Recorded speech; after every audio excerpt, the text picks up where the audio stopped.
अस्सलाम वालेकुम everyone, welcome back to my channel and welcome back to another video. Hopefully आप लोग सब ठीक होंगे। अल्हम्दुलिल्लाह हम भी बिल्कुल ठीक हैं। ये सुबह का टाइम है और बहुत बहुत शदीद वाली सर्दी हो रही है, धुंध हो रही है। तकरीबन ना एक हफ्ते से स्टिल धुंध है और बहुत ज़्यादा सर्दी है और सारा दिन रूम में बंद रहो। धूप का कोई अता पता नहीं होता और अगर निकलती भी है तो 12-1 बजे के बाद हल्की फुल्की निकलती है, वो महसूस ही नहीं होती है।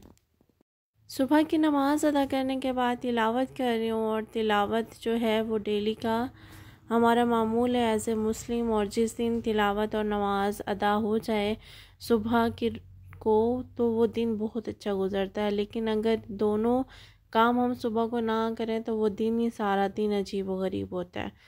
खैर, आज आप लोगों से अपनी रूटीन शेयर कर रही हूँ सुबह से शाम तक, और ये मुख्तलिफ़ टाइम के क्लिप्स हैं। एक दिन का स्टिल व्लॉग नहीं है। अभी टाइम जब तक स्केजुअल मेरा कंप्लीट सेट नहीं होता उस टाइम तक ना इसी तरीके से रहेगा। सुबह की नमाज अदा करने और कुरान पाक की तिलावत के बाद सीधा किचन में चाय बनानी है। चाय बना के कभी कभी तो मैं ऐसा करती हूँ कि फ़ौरन चाय के साथ ही नाश्ता बना लेती हूँ, क्योंकि सुबह के टाइम जो गैस होती है वो थोड़ी बेहतर होती है।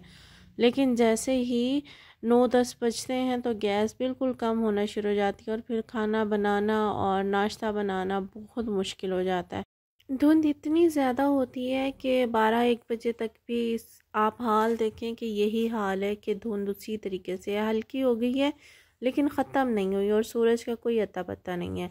आज मैंने यखनी वाला पुलाव बनाना था। बीफ को मैंने सुबह नाश्ते के बाद ही गलने के लिए रख दिया था, लेकिन वो गला ही नहीं था।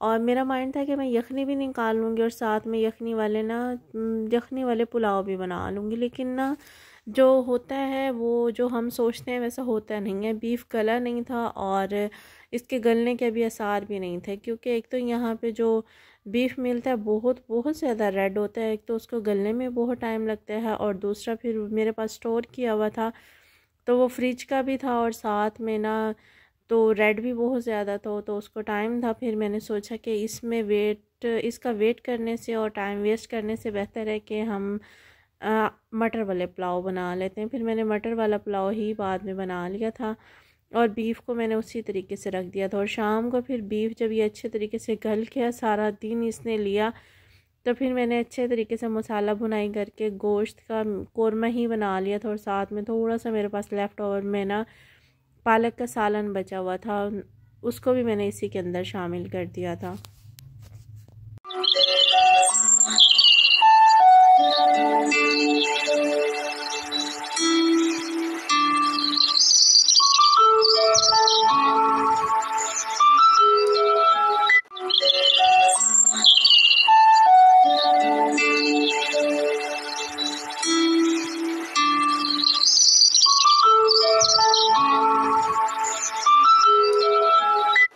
बहुत बार लाइफ में इंसान को इतना सब कुछ मैनेज करके चलना पड़ता है कि उसका अगर दिल और दिमाग साथ ना भी दे तो हमें वो मजबूरी में काम करना ही पड़ता है। मैं कुछ आजकल इसी सिचुएशन में, क्योंकि मैं मेंटली तौर पर डिस्टर्ब रहती हूँ गांव में, क्योंकि बाज़ औक़ात क्या अक्सर औक़ात इंसान को उस माहौल की आदत नहीं होती, उन सब चीज़ों की आदत नहीं होती जिसमें उनको ना रहना पड़ता है, जिसमें उसको ना एक्सेप्ट करके चलना पड़ता है।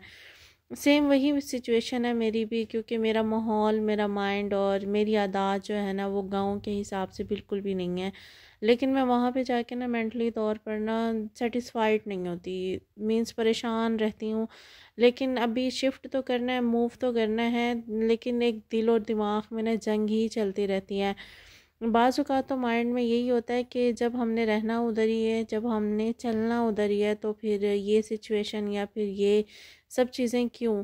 लेकिन माइंड है, सेट होते होते इंसान को सेट होते होते टाइम लगता है। लेकिन ना बहुत सी ऐसी चीज़ें हैं जो हमें अपनी मर्ज़ी के अगेंस्ट जाके करनी पड़ती है, अपने माइंड के और अपने नेचर के अगेंस्ट जाके चल करनी पड़ती है ना। वही सिचुएशन इस टाइम मेरी है, क्योंकि जब इंसान जिस माहौल का आदी ना हो या फिर जिस चीज़ों का आदी ना हो ना, उन सब चीज़ों में रहना, उन सब चीज़ों को साथ लेके चलना, उनमें एडजस्ट करना इंसान को ना एक मुश्किल तरीन मरहला लगता है, एक मुश्किल तरीन काम लगता है।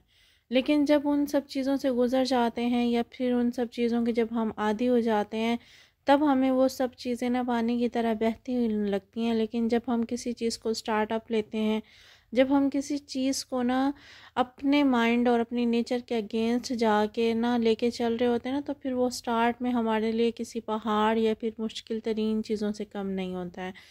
मैं अक्सर औकात ना लोगों को बोलते हुए सुनती हूँ, या फिर मोटिवेशनल स्पीकर्स हैं या जो हमारी बड़ी मीन्स लेडीज़ हैं या बूढ़ी, जो हमें अक्सर मशवरा देती हैं कि हर चीज़ हमारी मर्ज़ी के मुताबिक नहीं होती है, लेकिन हमें उनको लेके चलना पड़ता है। बाद में वो हमारे लिए आसान हो जाती हैं, बाद में वो हमें महसूस ही नहीं होती कि वो चीज़ें हमारे लिए मुश्किल भी थी।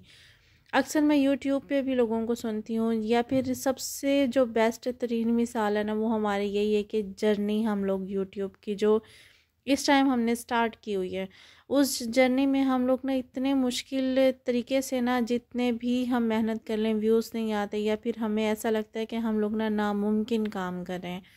लेकिन जो लोग कामयाब हो चुके हैं ना, हम जब भी उनकी वीडियोस को लगा के देखते हैं ना, तो वो हमेशा एक ही बात करते हैं कि कंसिस्टेंसी से काम करें, मेहनत जारी रखें ना।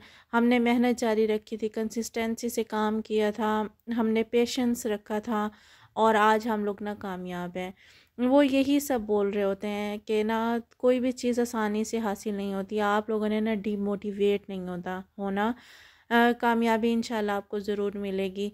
ये तो सिर्फ यूट्यूब की जर्नी है, और ऐसा ही है कि इंसान अगर मेहनत करता रहे, कोशिश करता रहे, डिसहार्ट ना हो और कंसिस्टेंसी से लगा रहे ना, तो ज़रूर उसको ना हर चीज़ मिल जाती है। वही चीज़ें ना रियल लाइफ में भी होती हैं, रियल जो हमारी ना ज़िंदगी होती है उसमें भी होती हैं। सेम इस टाइम मेरी वही सिचुएशन है। मुझे समझ नहीं आ रहा कि यहाँ से मूव करने के बाद और गांव में जाने के बाद क्या मेरी सिचुएशन होगी, लेकिन इस टाइम मुझे ऐसा ही नामुमकिनात में से लग रहा है कि एडजस्ट करना, खुद को सेट करना, अपनी नेचर को उस माहौल के मुताबिक, अपनी लाइफ को और बहुत सी चीज़ों को लेके चलना, जो मुझे फ़िलहाल नामुमकिनात में से लग रहा है। जब वो माहौल, जब वो सब चीज़ें मेरे मुताबिक हो जाएंगी, तो शायद मैं भी उन्हीं मोटिवेशनल स्पीकर्स की तरह वही सब बातें करूँगी जैसे यूट्यूब की जर्नी के बारे में बात होती है। खैर, यही सब चीज़ें आजकल चल रही हैं मेरी लाइफ में। और शाम के टाइम मैंने ना स्वीट पोटैटोज़, शकरकंदी बॉयल की थी, वो हमने खाई। दोपहर में हमने पुलाव बना लिया था, और शाम में मैंने कौरमा बना लिया था। कौरमे की वीडियो मैंने बनाई नहीं, फिर उसके बाद ये नेक्स्ट डे की वीडियो सुबह की है, और स्टिल धुंध थी। मैंने कहा ये भी आप लोगों को दिखा दूं, और बहुत सी चीज़ें जो मेरी लाइफ में उथल पुथल हो रही हैं वो भी मैं आप लोगों से शेयर करती रहूँगी। और यहाँ की मेमोरीज़ में लास्ट मेमोरीज़ जो है वो मैं आप लोगों से ज़रूर शेयर करती रहूँगी। अपना बहुत ज़्यादा ख्याल रखिएगा, दुआओं में याद रखिएगा। वीडियोस लाइक, शेयर और सब्सक्राइब ज़रूर कीजिएगा अगर पसंद आए तो।